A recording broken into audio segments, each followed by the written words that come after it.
Yesterday we read the story The Dot, and we began talking about it by using the retelling hand. Remember, the retelling hand is the way we tell about the story elements of a story.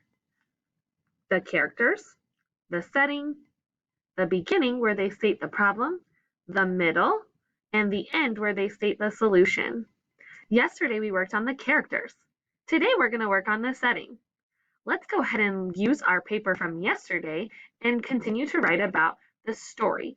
And we're going to write about the setting today. Watch me as I write about the setting. This is my paper from yesterday.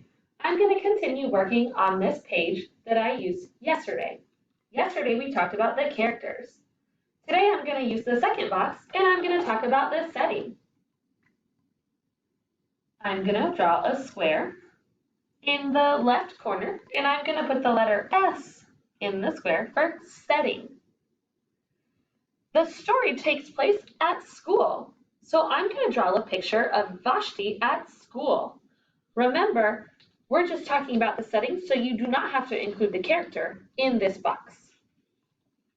I want you to watch me as I sketch a picture of the setting.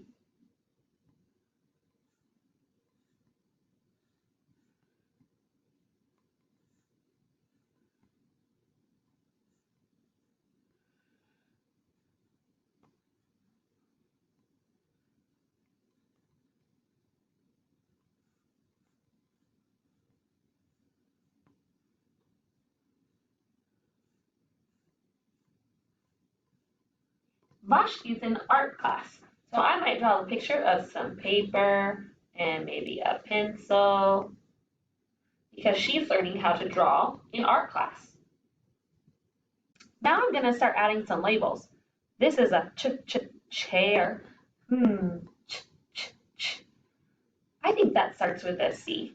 Maybe another letter helps that make that sound too. Ch, like a H. This is a paper, and this is a pencil. Ooh, and this is a table. So I'm going to label it with a T.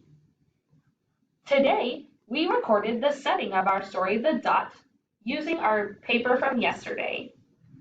Now it's your turn. You try to record the setting on your paper from yesterday.